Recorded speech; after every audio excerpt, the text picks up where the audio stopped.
Inilah Pesona Kahuripan, Desa Jatisari, Kecamatan Cilengsi, Kabupaten Bogor. Sebuah proyek perumahan subsidi masif yang kini telah berkembang hingga tahap 13. Sebuah contoh nyata dari ambisi besar pemerintah dalam memenuhi kebutuhan dasar warga perkotaan, yaitu tempat tinggal. Secara kuantitatif, proyek perumahan seperti ini adalah sebuah kesuksesan. Pengembang berhasil menghadirkan ribuan unit rumah tipe 30-60 berspesifikasi baik, terdiri dari 2 kamar tidur, 1 kamar mandi, antar unit rumah dengan dinding ganda, plafon tinggi, dapur, genteng beton, hingga fasilitas umum sederhana berupa masjid, ruko, dan ruang terbuka publik yang hidup untuk warga bisa saling interaksi. Pembiayaan melalui skema FLPP atau KPR subsidi. FLPP adalah fasilitas likuidasi pembiayaan perumahan secara sederhana agar bisa membeli rumah pertama dengan skema pembiayaan yang jauh lebih murah dan terjangkau dibandingkan KPR komersial atau KPR biasa. Masyarakat berpenghasilan rendah bisa memiliki rumah cukup dengan dana awal yang terjangkau dan cicilan flat berkisar 1 jutaan rupiah per bulan. Pembeli cukup membayar uang muka 5 juta rupiah. Namun, jika kita melihatnya dari sudut pandang tata kota makro, muncul sebuah paradoks yang memprihatinkan. Deretan perumahan horizontal ini berdiri persis di atas lahan-lahan yang dulunya merupakan sawah irigasi produktif dan area resapan air. Jika dilihat dari atas, sudah banyak lahan persawahan yang lenyap digantikan kawasan pemukiman. Terjadi alih fungsi lahan pertanian menjadi pemukiman secara masif di koridor penyangga Jakarta. Secara perlahan akan mengancam ketahanan pangan regional dan memperluas bentang urban sprawl tanpa terkendali. Urban sprawl atau penjelajahan atau penyeberangan kota secara tidak terkendali adalah fenomena pemekaran kawasan perkotaan ke arah luar secara acak-acakan dan tidak terencana ke wilayah pinggiran atau pedesaan. Mengapa rumah subsidi hampir selalu dibangun jauh di pelosok pinggiran kota? Jawabannya sederhana, nilai tanah. Tahu sendiri kan, makin strategis letak tanah tersebut, nilainya akan semakin mahal. Dengan plafon harga rumah subsidi ukuran 30-60 dibatasi pemerintah di angka 185 juta rupiah, uang muka 500 ribu rupiah, biaya bank 4,5 juta rupiah, termasuk cicilan pertama. Pembeli diberi alternatif tenor cicilan yaitu 10 tahun, 15 tahun, dan 20 tahun. Untuk 20 tahun, nilai cicilan sekitar Rp1.188.000 sebulan. Nah, supaya harga jualnya murah, satu-satunya variabel yang bisa ditekan oleh pengembang adalah harga tanah. Dan tanah murah hanya ada di lokasi yang jauh dari jalan utama, jauh dari stasiun kereta api, jauh dari terminal bus, serta minim jalur transportasi publik. Disinilah muncul biaya tersembunyi. Masyarakat berpenghasilan rendah memang mendapatkan rumah dengan cicilan murah.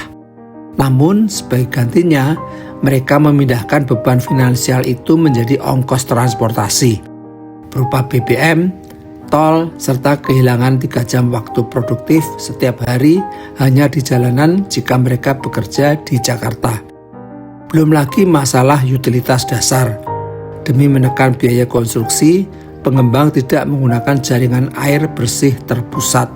Setiap rumah disediakan sumur bor mandiri, sebuah solusi individual yang rentan memicu krisis air bersih saat musim kemarau dan menambah beban warga untuk membeli pompa serta tabung filter air.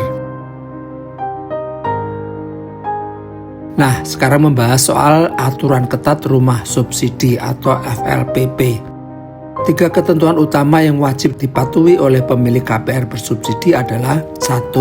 Rumah tidak disewakan. 2. Rumah tidak boleh dipindah tangankan atau dijual.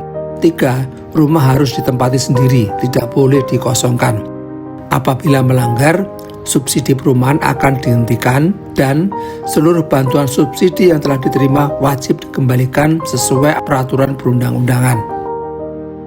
Ketentuan pokok dan persyaratan KPR bersubsidi adalah 1. Usia pemohon 21 hingga 45 tahun. 2. Bekerja di Jabodetabek. Karyawan tetap minimal 1 tahun dan karyawan kontrak minimal 2 tahun.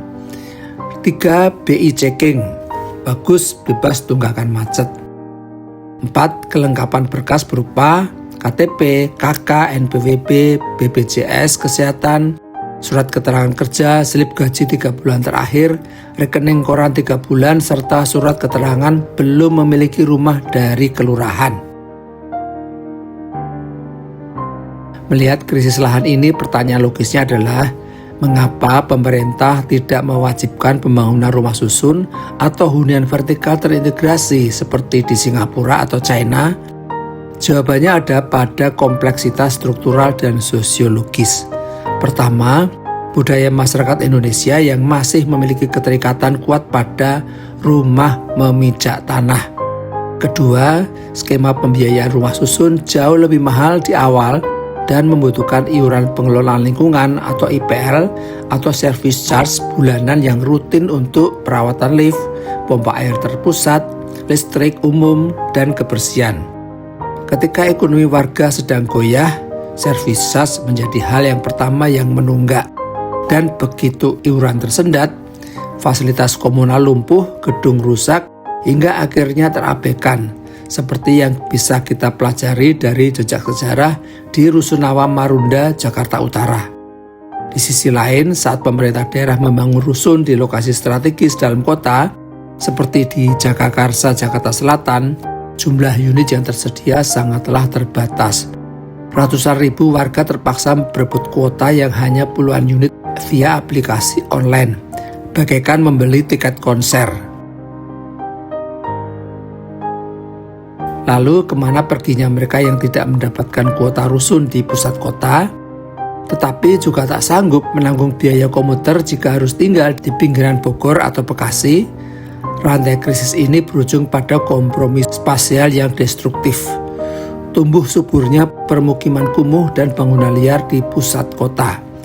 Bagi pekerja sektor informal, tinggal di bangunan liar bantaran sungai atau kolong tol yang dekat pusat ekonomi jauh lebih rasional secara finansial dibanding membayar ongkos komuter harian dari luar kota. Masalah perumahan kita akhirnya berputar dalam lingkaran setan. Rumah murah dibangun di tempat yang jauh, sementara di tempat di mana lapangan kerja berada, ruang hidup makin tak terjangkau. Program target 3 juta rumah per tahun, yaitu 1 juta di perkotaan dan 2 juta di pedesaan atau pesisir, dirancang untuk memangkas angka backlog perumahan, namun ketercapaiannya di lapangan menghadapi beberapa tantangan nyata. Belajar dari studi kasus lapangan di Pesona Kahuripan hingga potret hunian vertikal di Jakarta, kita menyadari satu hal krusial. Pembangunan rumah rakyat tidak bisa hanya diukur dari angka pencapaian target atau berapa ribu unit yang berhasil terbangun di atas kertas. Kebijakan perumahan harus berjalan seiring dengan perencanaan transportasi publik makro, pelindungan lahan pertanian, serta tata kelola hunian vertikal yang berkelanjutan. Karena pada akhirnya, rumah bukan sekedar dinding dan atap untuk berteduh dari hujan dan panas. Rumah adalah tentang di mana manusia hidup, bagaimana mereka bergerak, dan seberapa layak kualitas hidup yang bisa mereka bangun di dalamnya. Saya Wibi Kembara, terima kasih telah menyaksikan. Sampai jumpa lagi pada bedah penataan ruang kota berikutnya.